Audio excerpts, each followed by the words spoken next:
Hey guys, this is Durden from the Lifinity Discord.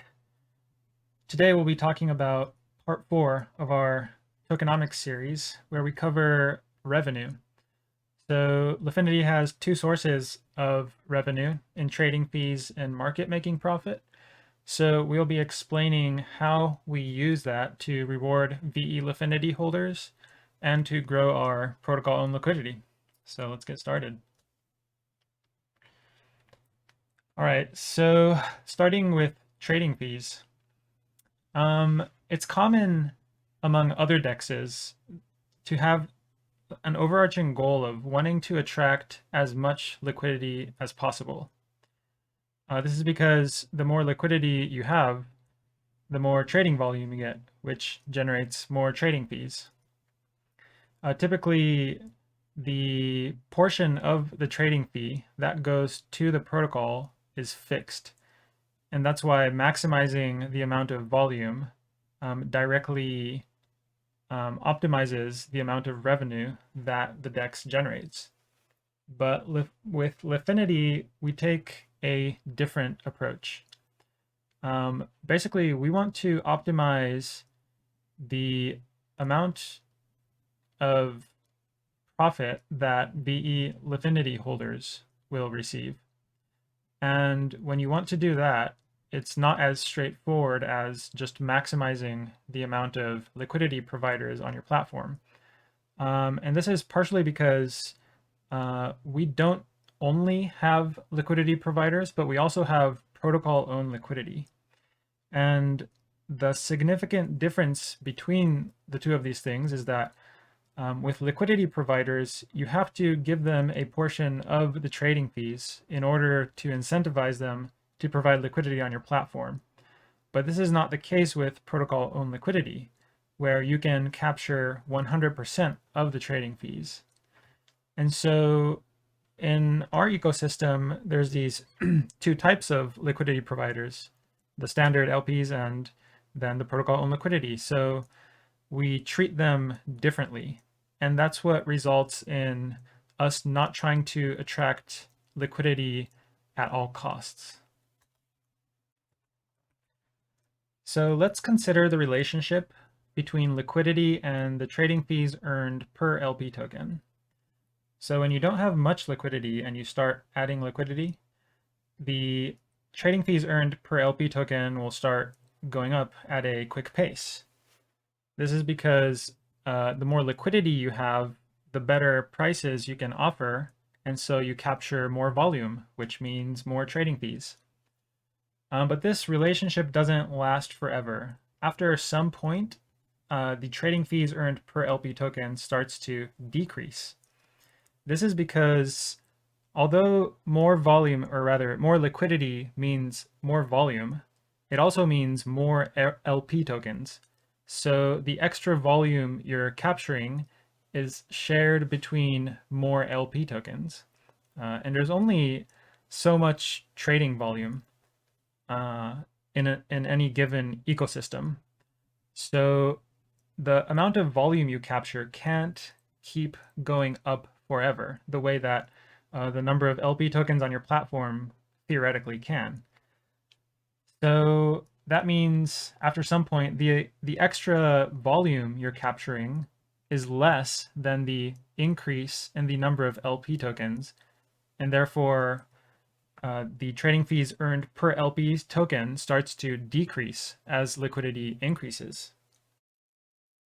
So what this means for us is that LPs can deposit as much as they want, and because, well, in the standard model, they receive a fixed portion of the trading fees.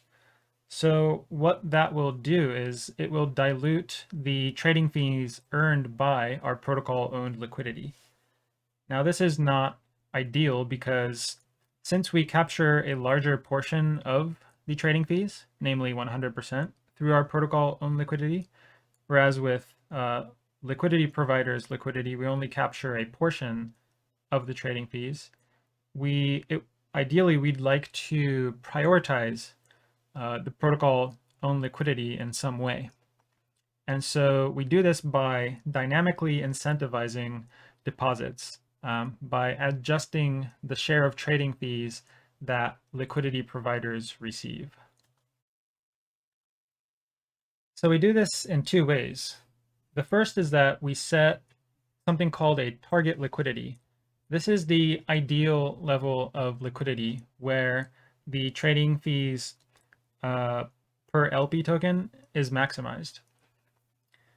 And so how we use this is we say the closer our liquidity gets to the target liquidity, the less trading fees that LPs will receive.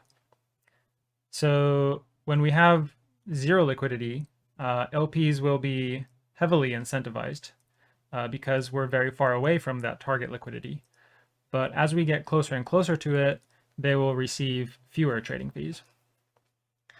And then the second item is that the more protocol-owned liquidity we have, once again, we incentivize LPs less. So, and this is our way of prioritizing the protocol-owned liquidity. So as our protocol-owned liquidity approaches the target liquidity, then the LPs will gradually receive less incentive to deposit.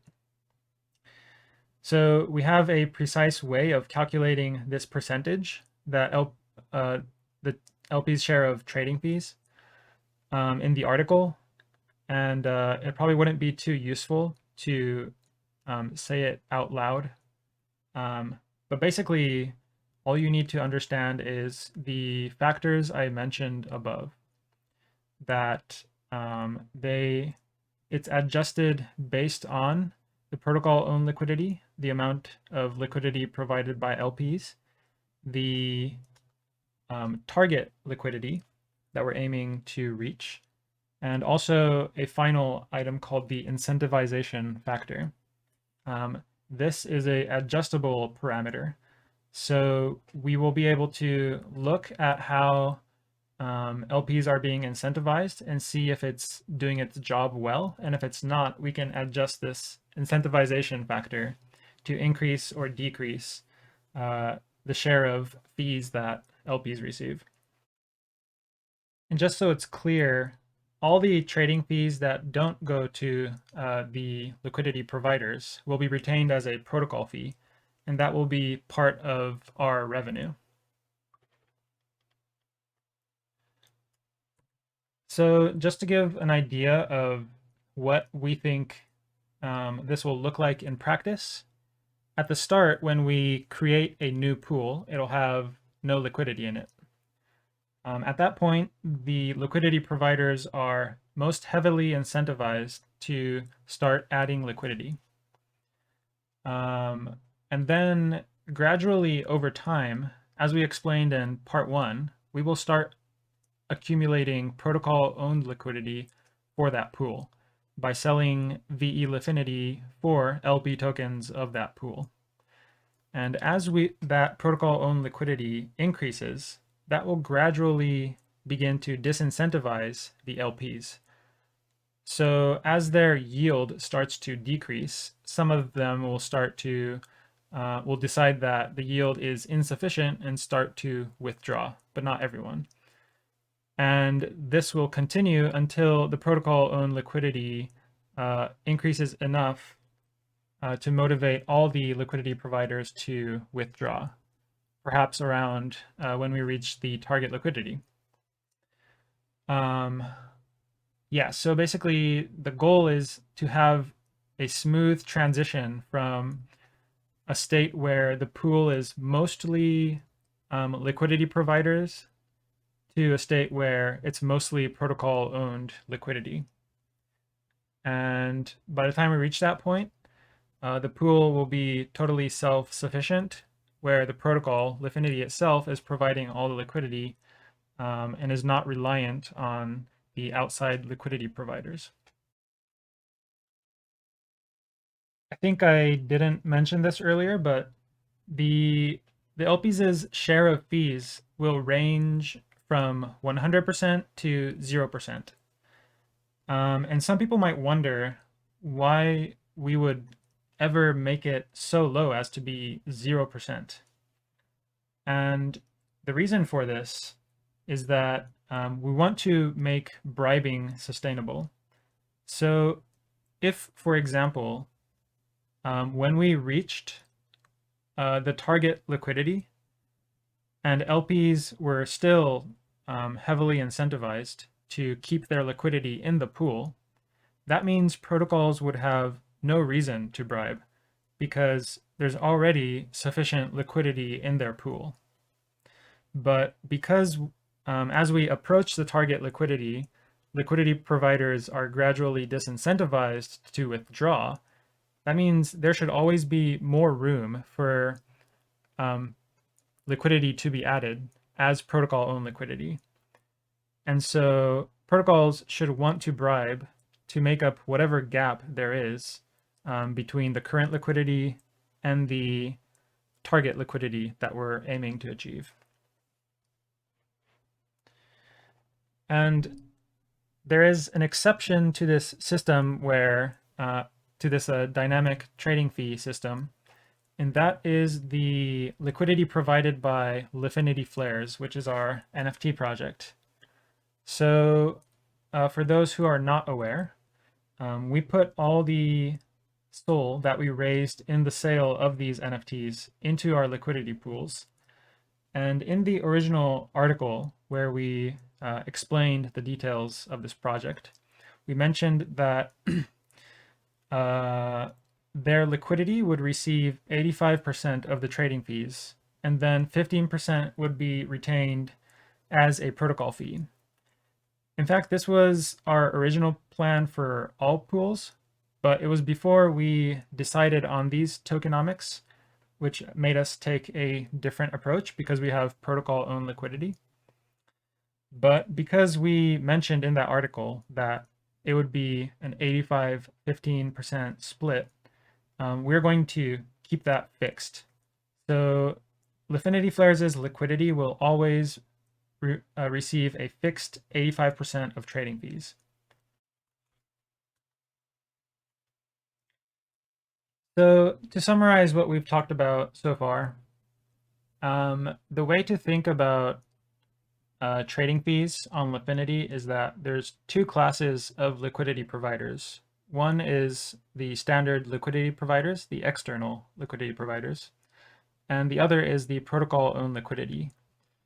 If you are an external liquidity provider, you get access to Lifinity's pools as yields while we have little liquidity. But if you are a VE Lifinity holder, then you get permanent and full access to the yield we're able to generate through our protocol-owned liquidity, and in addition to the protocol fee that we get from liquidity providers.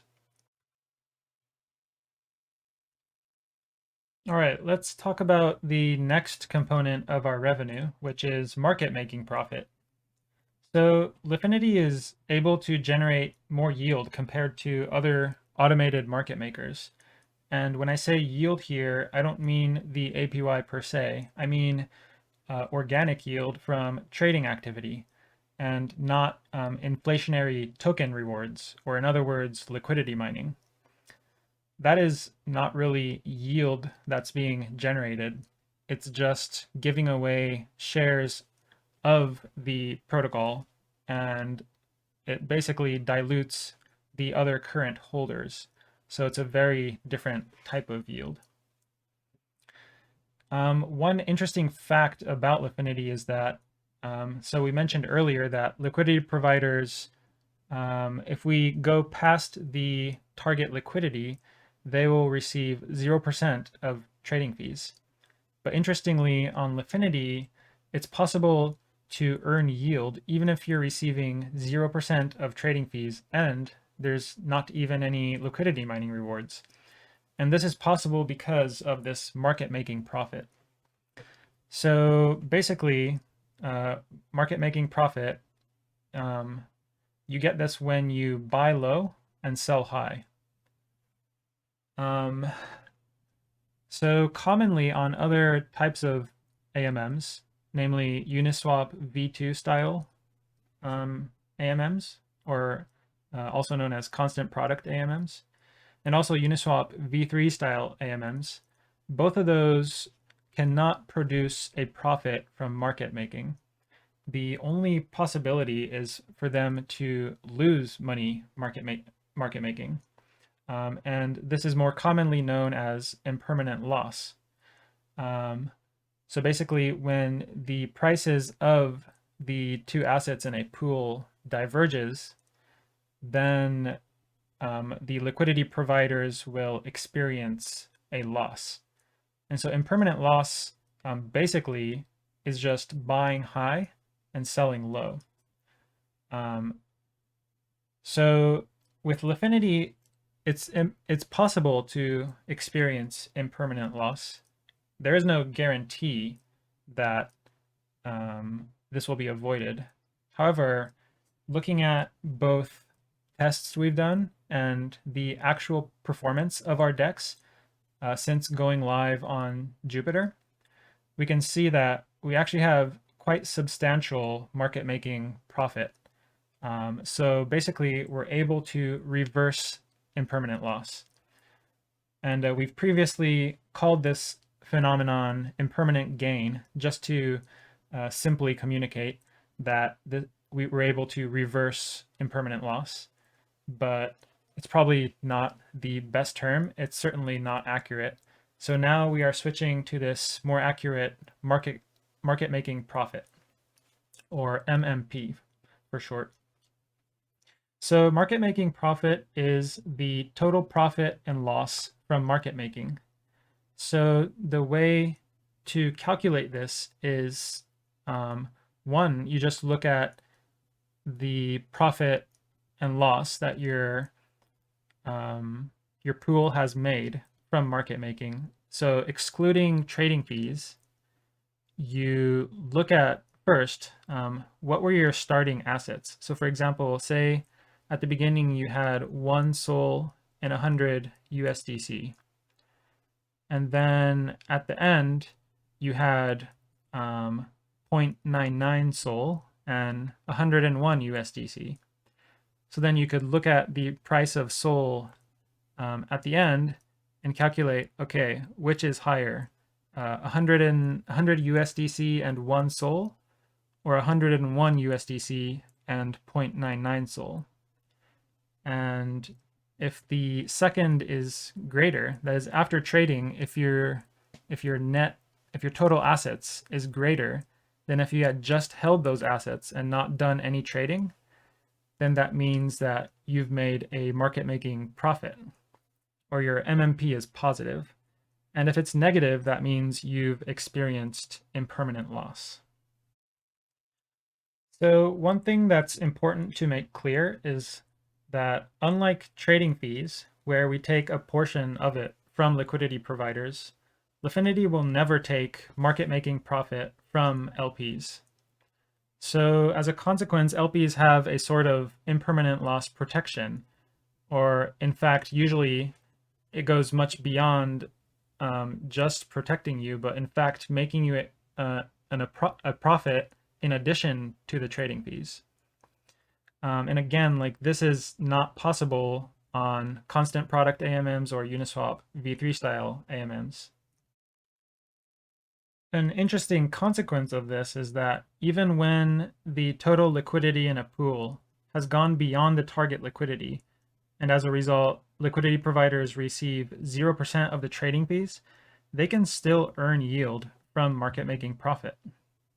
So unlike other exchanges where trading fees are the only source of organic yield, of course, there can always be liquidity mining. We have this additional source of organic yield that's not reliant on inflationary rewards. They can make additional profit by buying low and selling high. When it comes to market making profit of the protocol owned liquidity, we treat it a little bit differently.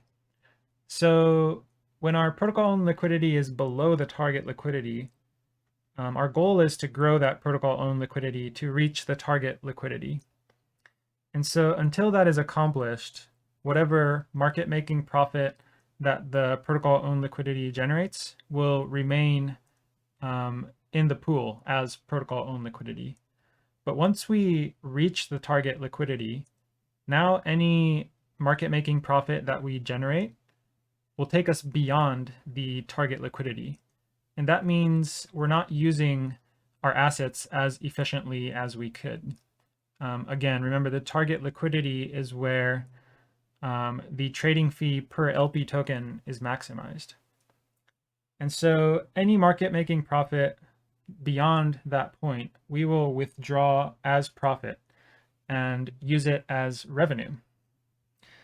And speaking of revenue, let's talk about how we use it. So Lifinity's total revenue is the sum of market making profit that we withdraw as profit, which we just explained, and also protocol fees, which is the sum of both the share of the trading fees that LPs do not receive, and also all the trading fees generated by protocol-owned liquidity. And our revenue will be in the form of LP tokens. And as we know, LP tokens are composed of two different tokens. Now we're going to use the two tokens in an LP token for different purposes. So for convenience, I'm going to be referring to them as the buyback token and the reward token. So in general, we're going to use stable coins as the buyback token. So the plan is during the first year, all the buyback tokens will be used to buy back Lifinity. And this will in turn be used to acquire more liquidity by selling it as VE Lifinity, as explained in part 1. Then after the first year, we're going to use 80% of the buyback tokens to buy back Lifinity, and 20% will be used to fund ongoing development. And this is to ensure that the development of Lifinity remains sustainable beyond the funds raised in the IDO. So the other half of the revenue is reward tokens. These tokens are going to be distributed pro rata straight to VE Lifinity holders. So as an example, if we have 3 pools, Sol USDC, BTC USDC, and ETH USDC, then VE Lifinity holders will receive Sol, BTC, and ETH as rewards. So to summarize, the use of the revenue is pretty straightforward. We use half to distribute directly to VE Lifinity holders, and we use the other half to do buybacks. Now the choice for buyback and reward tokens is not always straightforward because some pools have no stablecoin and some pools have 2 of them. So for example, there's pools like Shadow Sol, for example, which has no stablecoin, or there's pools like USDC, USDT, which have 2 stablecoins. So in those cases, we're going to take it case by case, but just so people have an idea of like what our overarching goal is, we're trying to align ourselves with bribing protocols. So say we have protocol A who wants to bribe for us. So we have a pool of their token A with USDC. Now, if we took those rewards, the LP tokens, we split it up into token A and USDC. And say, for example, our plan was to use it all for buybacks. Then what we would do is we would take the token A and sell it for USDC. And then we can use all that USDC to buy back Lifinity. Now this is not great from the perspective of the bribing protocol because it means all the revenue we generate in the form of their token is creating sell pressure for their token. And so to avoid that, we are using the structure that I outlined above. And an additional reason for using this structure is that it reduces trading fees as much as possible. So in the example I just gave, if we traded token A for USDC, then that would incur a trading fee. And so that would mean we'd be able to buy back that much less Lifinity, so just some leakage to whatever DEX we're trading on.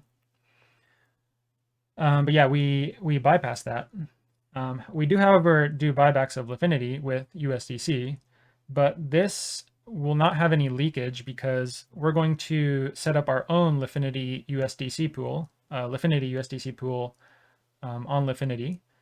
And so whatever trades we do there, the fees will accrue to that pool, the Lifinity USDC pool. So basically, it's just goes back to that pool, and that means it'll gradually increase liquidity for Lifinity USDC over time. And yeah, so we're not leaking any value to external exchanges. So that is the rationale behind choosing this structure. Okay, so what does this mean for you as a VE Lifinity holder? Well, since you receive rewards in tokens that we have pools for, that means you will be able to gain exposure to a wide variety of tokens in the Solana ecosystem. And that comes from not just from revenue, but also from bribes, as we explained in the previous part.